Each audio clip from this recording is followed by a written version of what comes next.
Presentamos La Quinta Calle en Radio Viña FM, espacio donde la cultura, entretención, alegría y compañía se reúnen en torno a una grata conversación. Conduce Fátima Castro Prado.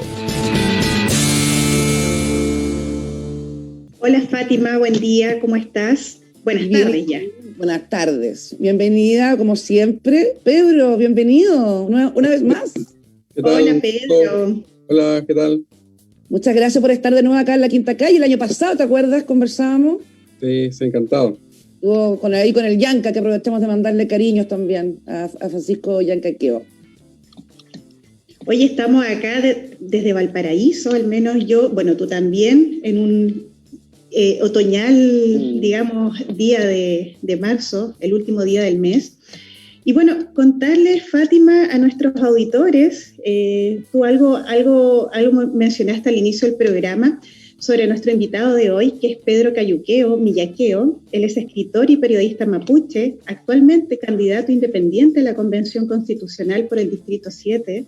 Pedro tiene una destacada trayectoria literaria, posee más de 8 libros publicados y una amplia investigación sobre el conflicto mapuche y el proceso constituyente. ¿Cómo estás, Pedro? Muy bienvenido a la Quinta Calle.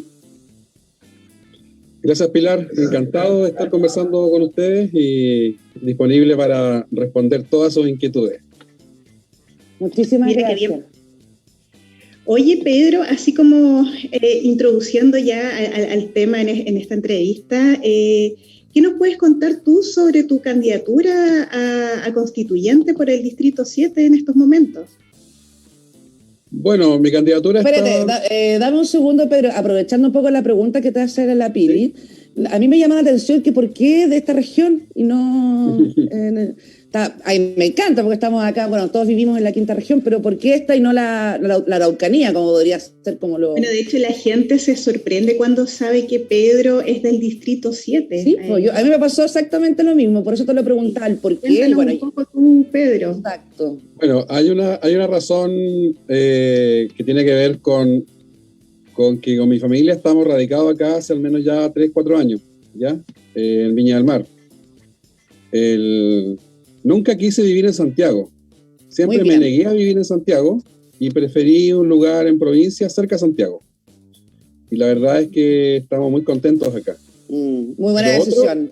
Y lo otro es que cuando surge esta idea de la candidatura, hacerlo por la Araucanía tendría que ser necesariamente ocupando los escaños reservados, ¿ya? Y la verdad es que es más preferible que ese espacio lo ocupen dirigentes de comunidades y de los territorios, que me parece que es un perfil mucho más idóneo para la competencia en escaños reservados. Y uno que ha tenido el privilegio de la tribuna pública, ya sea como periodista, como escritor, me parece que es más coherente competir en la elección regular. Y ese atrevimiento es el que estamos desarrollando.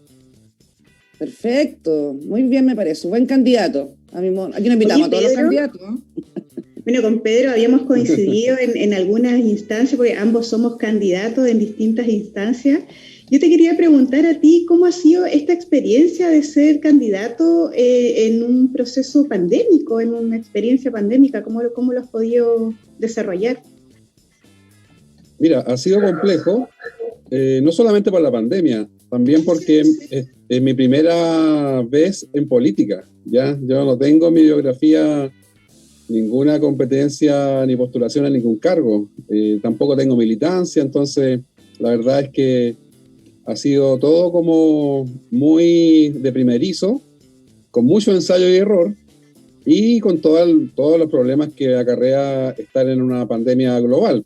Las restricciones sanitarias, los problemas para desplazarse, para desplegar todo esto que hay que hacer en el distrito, en todas las comunas. Así que hemos estado como muy a media máquina, muy con la incertidumbre de qué va a suceder en el anuncio siguiente del Ministerio de Salud.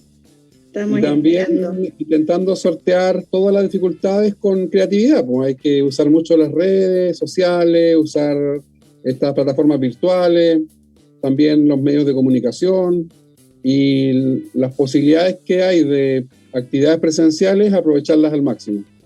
Así es. Oye, Pedro, y a propósito de este proceso, te quería preguntar, ¿cómo se puede incluir a los pueblos originarios en este proceso constituyente que se nos viene? Yo creo que el gran salto que tenemos que dar es reconocer a las naciones originarias, a los pueblos originarios, explícitamente en la Constitución, ¿ya? Esa es una demanda que está pendiente hace más de 30 años en Chile. Fue una promesa electoral del candidato Patricio Aylwin en el año 89. Fue la gran promesa electoral de Patricio Aylwin y que todavía, al día de hoy, no se ha cumplido en Chile. Y la verdad es que eso es una vergüenza absoluta. Impresentable. Impresentable, al punto que Chile es el único estado latinoamericano que no reconoce pueblos indígenas en su constitución, el único. Entonces, la verdad es que hay que partir, yo creo, y lo he dicho de esta forma, desde el preámbulo, desde la poesía de la Constitución, que ojalá esta vez se incluya un preámbulo. Hay que partir reconociendo que el Estado lo compone la bellísima nación chilena, con la cual yo me siento muy hermanado, más 10 naciones originarias que son preexistentes al Estado, que tienen sus culturas, sus tradiciones, su mirada sobre el mundo, sus lenguas, y que tienen que ser reconocidas y tratadas con respeto. O sea, terminemos con esta idea absurda de uniformidad cultural, uniformidad racial, uniformidad que intenta hacernos creer que hay un solo Chile de Arica a Magallanes. Hay muchos Chiles dentro de Chile. Oye, sí, a propósito de lo que tú estás mencionando, Pedro, el chileno promedio es bastante patriota y quizás los sectores más conservadores tengan miedo que se desintegre su patria con esto de la plurinacionalidad. Desde tu visión, ¿qué cambio implicaría como la plurinacionalidad? La plurinacionalidad implica puras cosas positivas. No implica nada que sea terrible ni nada que sea malo, no va a pasar nada terrible. Todo suma, todo es ganancia para Chile, para la sociedad chilena, para su estructura de Estado, para su democracia, para su desarrollo económico. Todo suma que se reconozca la plurinacionalidad. Imagínate que se podrían fortalecer las culturas originarias, sus lenguas, sus tradiciones, se podrían fortalecer sus propias estructuras de gobierno, que tienen todo el derecho de cada territorio indígena a autogobernarse. Eso existe en muchas partes del mundo, no estamos descubriendo la pólvora con eso. Y la verdad es que en naciones desarrolladas, con las cuales Chile gusta compararse habitualmente, existe esto. Existe en Canadá, en Estados Unidos, en los países nórdicos, existe en Nueva Zelanda. Entonces, acá hay una oportunidad de dar un salto al futuro, de dar un salto a un Estado moderno, a un Estado inclusivo, a un Estado que reconoce la diversidad, que es la característica del siglo XXI. Así es. Claro, por supuesto. Oye, Pedro, ¿y tú cómo definirías el tratamiento informativo que dan los medios de comunicación nacionales con respecto al pueblo mapuche? Chuta, aquí me tocaste una fibra íntima que es dolorosa, porque yo soy periodista, amo mi profesión, he trabajado largamente también en los medios, y la verdad es que hay que hacer un gran mea culpa de cómo el periodismo, lamentablemente, ha sido parte del problema y no parte de la solución. Hay una definición del gran maestro Kapuscinski sobre el periodismo que a mí me fascina, esa que dice que el periodismo tiene como misión iluminar zonas oscuras de la sociedad, zonas oscuras del poder, zonas oscuras que requieren que en esos espacios se arroje un poco de luz, solo para mostrar. Le corresponde a la ciudadanía, le corresponde a la sociedad juzgar, no al periodismo. Nosotros tenemos que mostrar lo que hay ahí. La verdad es que en el caso del conflicto que tenemos en el sur, el periodismo no aclara en absoluto, oscurece, porque hay un tratamiento súper sensacionalista, mediocre, porro, de el típico abordaje de la crónica policial, del camión quemado, en fin. Y ese abordaje es muy simplista. El conflicto requiere que los colegas se lean un par de libros, requiere que haya estudios. Es que eso te quería comentar, Pedro. Yo también soy periodista igual que tú, y me pasa muy similar lo que me pasa. Yo siento que hay mucha ignorancia con respecto a nuestros pueblos originarios. Se habla de la manera demasiado básica sobre temáticas que, como tú bien dices, son muy profundas. E incluso también el prejuicio, también lo conversábamos cuando conversábamos el año pasado, de que los prejuicios de que los mapuches, en este caso, porque como hay más cultura, de que son flojos, de que son alcohólicos, de que son malos, que son criminales, y estando en el siglo XXI, esos prejuicios siguen existiendo. Y ahí los periodistas no han aportado mucho, que digamos. No, lamentablemente. Yo creo que esa visión igual ha cambiado un poco. Por ejemplo, el tema de la bandera mapuche es una bandera de lucha. Creo que las nuevas generaciones están haciendo este reconocimiento a nuestros pueblos originarios. Creo que hay un cambio, claro, nos queda un pendiente con respecto al tema con los medios de comunicación, lamentablemente. Sí, la bandera en el estallido social y después en las múltiples actividades, cabildos, marchas, actividades culturales, en fin, verla flamear en manos de mucha gente que no es indígena, a mí me pareció un momento epifánico de esta democracia, un momento sublime. La verdad es que yo me emocionaba al ver la bandera en todos lados, porque entiendo que hay una identificación de un sector importante de la sociedad y también de las nuevas generaciones principalmente con esta causa que se arrastra por tanto tiempo, un conflicto histórico al que nadie le ha puesto remedio pudiéndolo remediar. Esto cantaba Violeta hace más de 60 años y estamos en las mismas. Entonces, yo creo que las nuevas generaciones van a cambiar este país definitivamente en las próximas décadas. Oye, tal vez los colegios deberían como incorporar otras historias, ¿cachai? Porque en el fondo lo que a mí me contaron de la historia mapuche, yo creo que nos enseñan lo mismo que aprendiste tú, Pilar, o tú también. En realidad, como nosotros nos contaron la historia de Chile. Es así.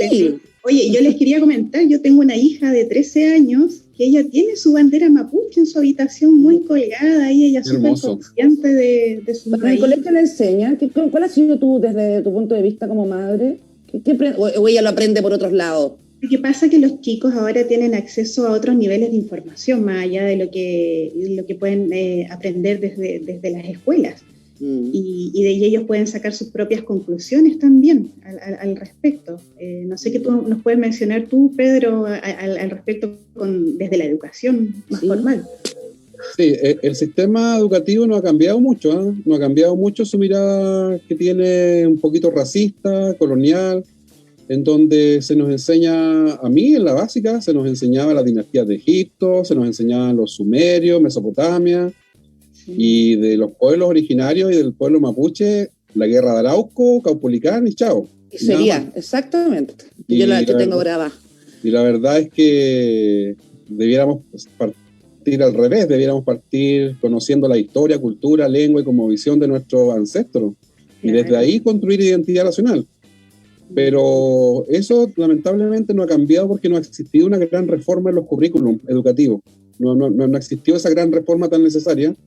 Yo tengo una hija más chica de 15 años y muchas veces cuando estaba en primaria me tocaba chequear algunos trabajos que hacía y todavía me encontraba, por ejemplo, con la palabra indio, con la machi que se le señalaba que era una hechicera, una bruja, en fin.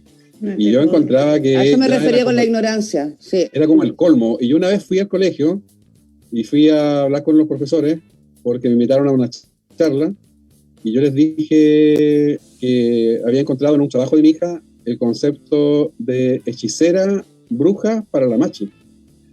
Y que me parecía, primero, una ofensa tremenda. Y se lo dije con mucho respeto y cariño. ¿Eh? No fui, digamos, ni enojado, ni a quemar al colegio. Con respeto, como corresponde. Fui con mucho, incluso con mucho afecto de decirles que cambiaran esos contenidos porque eran violentos. Eso se llama violencia simbólica. Y a nosotros los mapuches nos han violentado simbólicamente por demasiado tiempo y a veces la violencia simbólica va formando una herida tremenda en el alma de las personas y también de los pueblos. Y esa herida también a veces explota con violencia. Oye, Pedro, tú recién mencionaste algo sobre las mujeres mapuches. En la historia, las mujeres mapuches, indígenas y mujeres en general no figuran como heroínas, son como excluidas de lo político y de la historia propiamente tal. ¿Qué opinas tú sobre ello? Bueno, no figuran en la educación chilena. En la educación mapuche, las mujeres mapuches tienen gran preeminencia porque somos una cultura en esencia matriarcal. Están presentes en nuestros relatos, están presentes en nuestras historias que se cuentan en la comunidad. Hubieron grandes guerreras y jefas militares en los tiempos de la guerra de Arauco. Está Janequeo, está Quidora, Guacolda, Fresia, Tehualda. Ellas fueron comandantes de ejércitos de hombres en la colonia. En la colonia nosotros tuvimos mujeres toquis que fueron comandantes de ejércitos de hombres. Mira, y uno se pregunta por qué. ¿Cachai que eso nadie lo sabe? Uno se pregunta por qué el feminismo chileno tiene que estar leyendo a autoras francesas o norteamericanas para nutrirse de contenido, y no van a los orígenes, no van al origen. Ahí están los mejores ejemplos de feminismo a nivel latinoamericano en las grandes líderes mapuches de aquella época. Increíble. ¿Cuál sería como el rol de la mujer en la cosmovisión mapuche?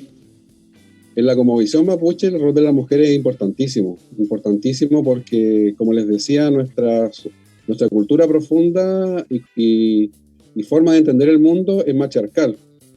Para nosotros no es Adán el primer ser humano, para nosotros es Eva, después fue una mujer, Wangelén, una estrella que cae a la Mapu, y ella comienza, digamos, a poblar el mundo. Las grandes líderes espirituales, los grandes líderes también que tenemos en materia tradicional son mujeres, y cuando no son mujeres, como sucede en el mundo más, digamos, de la cosmogonía nuestra, son espíritus mujeres. De hecho, tú encuentras machis hombres y machis mujeres, pero el espíritu que media entre este mundo y el otro, en el cual los machis y las machis desarrollan su trabajo, es un espíritu siempre femenino. Y por eso tú ves a los machis hombres, por ejemplo, cuando están en ceremonia y cuando están en la actividad propiamente de su función, se visten de mujeres. Mira, ¿y por qué se instaló esta palabra o se instaló el modelo de que los mapuches son una cultura machista? ¿De dónde viene si tú estás contando que es una cultura matriarcal? Bueno, hay que distinguir también la cultura originaria, lo tradicional, con el pueblo mapuche en la actualidad. ¿Ya? Claro.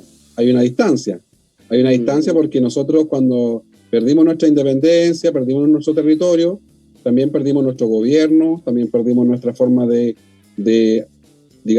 hacer las cosas, nuestro modo de hacer las cosas y nuestro modo de vivir. Y luego hemos sido intervenidos por corrientes de todo tipo, desde religiones, también claro, políticas, colonialismo de distintos signos. Y nosotros no estamos ajenos de una vez que estamos insertos en el mundo y insertos en la sociedad chilena, no estamos ajenos a todos los fenómenos que afectan a las sociedades. En nuestros pueblos hoy día a nivel rural hay mucho machismo, hay violencia intrafamiliar, hay alcoholismo, y que son fenómenos dolorosos, pero que hay que reconocer que existen, si no los puede solucionar. O sea, finalmente el patriarcado no tiene que ver solo con los mapuches, es un tema mundial, digamos, cultural, universal. Claro, pero tiene que ver con yo creo que cuando hilamos fino, tiene que ver también con paradigmas culturales que vienen de la matriz greco-romana para el caso de Occidente. Claro. Y los mapuches estuvimos fuera de ese paradigma por mucho tiempo. A nosotros nos ingresaron a la fuerza ese paradigma en los últimos 150 años. Tal cual. Entonces, cuando uno conversa, por ejemplo, si ustedes conversan con alguna mujer más mapuche de más edad o algún hombre mapuche sabio, cuando ustedes conversen con ellos, y si pueden conversar en nuestra lengua con ellos, ustedes se van a dar cuenta que habitan otro paradigma absolutamente distinto al occidental, en muchas materias, en temas económicos, filosóficos, políticos, religiosos, culturales, en fin, y también en torno a las relaciones humanas, porque en nuestra cultura, por ejemplo, cuando a mí me preguntan sobre ecología, ¿ya? O medio ambiente, y me dicen que hay que resguardar ciertos lugares, cuidar, proteger, en fin, yo tengo una visión distinta. En la visión mapuche, nosotros no tenemos que proteger el medio ambiente. El medio ambiente se protege solo, son fuerzas súper gigantes que son equilibrios naturales que van a seguir existiendo por mucho tiempo. Nosotros estamos en peligro. Nosotros, si continuamos con este ritmo de vida, con este ritmo de explotación, la naturaleza en un minuto va a decir, chao, ustedes no me sirven. Claro. Han sido pésimos hijos. Ya lo está haciendo, yo creo, la naturaleza. Bueno, quizás la pandemia, cuando uno analiza el efecto de eso, la pandemia es una pausa que el planeta se da a sí mismo. Así es. Sí. Así es. Oye, Pedro, ¿cuál es tu análisis como del conflicto mapuche hoy a 31 de marzo del 2021? ¿Qué nos puedes comentar al respecto? Mi análisis es que estamos en un momento complejo, un momento, yo diría, uno de los peores de las últimas décadas, porque tenemos un escenario que es el peor de los escenarios. Tenemos un gobierno de salida, un gobierno que se está yendo, un gobierno que está muy débil, yo diría derrotado, y que no tiene la fuerza ni la convicción para tomar este tema como corresponde, de una forma política, de una forma con visión de Estado. Entonces, como es un animal herido, responde como los animales heridos, responde muchas veces con violencia, responde con represión, responde tontorronamente, por decirlo educadamente. Y la verdad es que eso es complejo. Hay que esperar un futuro nuevo gobierno que ojalá tenga la altura, la sabiduría para tratar este tema como corresponde. Ahora, el proceso constituyente también implica una oportunidad extraordinaria de diálogo y de canalizar este tema por un camino más político. ¿Y tú ves esperanza, Pedro, en esto? Porque se lo he preguntado también a otros candidatos, porque una de las cosas que tiene también la cultura mapuche es como el respeto, el saber escuchar, cosa que los seres humanos comunes y corrientes nos pareciéramos tenerlo. ¿Tú crees que se van a poder poner de acuerdo? Sí, sinceramente, yo a lo mejor es súper desesperanzadora mi pregunta, pero es un panorama bien complejo, porque hoy día la gente como que sabe, como que cree que tiene la verdad. Y aquí va a haber un diálogo, un debate no menor. ¿Cómo te imaginas ese panorama? ¿Sabes qué? Yo me lo imagino muy llevadero. Yo soy todo lo contrario a un pesimista o a un alarmista. Yo tengo la sensación de que va a ser un proceso muy llevadero en el cual ya existen consensos mínimos. Por ejemplo, cuando hablamos de derechos sociales. Yo no creo que nadie se atreva en la convención a plantear dudas respecto de que los derechos sociales tienen que estar garantizados y que además tienen que haber medidas para hacerlos exigibles, ¿ya? El tema del agua. Yo no me imagino a nadie planteando que el agua siga siendo un bien para lucrar y no como corresponde que sea un derecho humano fundamental. En otras materias, yo creo que podrían haber más discusiones en torno, como siempre, a temas que a la derecha más conservadora le complican, ¿ya? Yo, por ejemplo, he centrado mi campaña en hacer pedagogía respecto del capítulo de la Constitución que trata sobre el poder y que trata sobre la distribución de poder. Que eso es muy relevante ponerle atención porque ahí se juega mucho de qué se va a poder lograr y qué no. Estoy hablando de reforma a la estructura del Estado, reforma al sistema de gobierno. Las instituciones de la República, todas están en la Constitución. Ahí está Carabineros, por ejemplo, capítulo 11. Entonces, tenemos que entrar a picar también en esos temas gruesos, que a veces son propios de abogados, especialistas, pero nosotros tenemos que estudiarlos y aprenderlos porque nos podemos centrar muchas veces en el tema de los derechos sociales y muchos candidatos tienen como comodín el tema de los derechos sociales, pero yo parto de la base de que eso se va a aprobar. Entonces, pongámonos a observar esos otros elementos de la Constitución que son tanto más relevantes y que tienen que ver con cómo hacemos que el poder se distribuya, que el poder se reparta. Porque el chancho está mal pelado en este país. Bastante mal, po. Hay que entrar a picar ahí en este nuevo proceso constitucional. Oye, Pedro, se nos pasó volando este espacio acá en la radio. ¿Algo más que tú quisieras agregar, hacer algún llamado? A que lean tus libros, por ejemplo, que son muy entretenidos. A que voten por ti. ¿Cómo te ubican en tus redes sociales? Bueno, yo quiero decirles a la gente acá del distrito de Viña, Valparaíso y toda la costa hasta Santo Domingo que primero que se cuiden, que se cuiden y que cuiden al resto, porque estamos viviendo un momento más o menos complejo en la pandemia.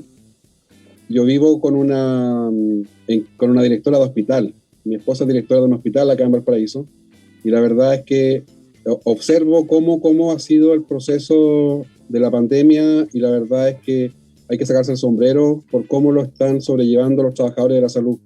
Y a nosotros nos corresponde ser responsables y ser cuidadosos.